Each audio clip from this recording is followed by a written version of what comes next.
নমস্কাৰ। ৰাজবংশী ব্লগৰ অন্য এটা ভিডিঅ'লৈ আপোনালোকক স্বাগতম জনাইছোঁ। আজি আমি আলোচনা কৰিব লৈছোঁ অসমৰ সাধাৰণ জ্ঞানৰ প্ৰশ্ন উত্তৰ কেইটিমানৰ বিষয়ে। প্ৰথম প্ৰশ্ন, অসমৰ কোন জিলাত জনসংখ্যাৰ ঘনত্ব আটাইতকৈ কম?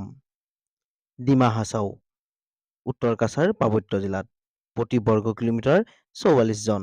2 নম্বৰ, ৰেলপথৰ দৈৰ্ঘ্য কিমান?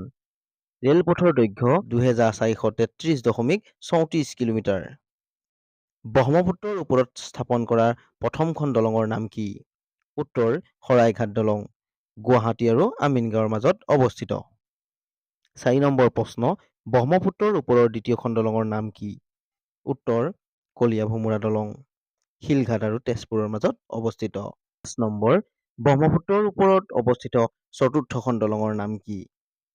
উত্তৰ ডক্টৰ ভূপেন হাজৰিকা সেতু, ঢলা আৰু শদিয়াৰ মাজত অৱস্থিত।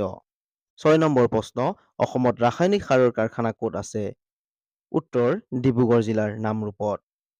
7 নম্বৰ প্ৰশ্ন, অসমত চাহ গৱেষণাগাৰ ক'ত আছে? উত্তৰ টুকুলাইটত, যোৰহাট জিলাত অৱস্থিত।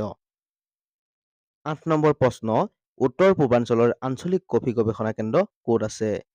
উত্তৰ কাৰ্বি আংলঙৰ ডিফুত। 9 নম্বৰ প্ৰশ্ন, অসমৰ দুটা প্ৰধান শিল্প কি? উত্তৰ চাহ আৰু খাৰুৱা তেল। 10 নম্বৰ প্ৰশ্ন, অসমত মৰাপাটৰ কল ক'ত স্থাপন হৈছে? উত্তৰ নগাঁও জিলাৰ শিলঘাটত। যদি আমাৰ এই ভিডিঅ'টো চাই আপোনালোকে ভাল পাইছে তেনেহ'লে লাইক, কমেণ্ট আৰু ছাবস্ক্ৰাইব কৰিবলৈ নাপাহৰিব। ধন্যবাদ।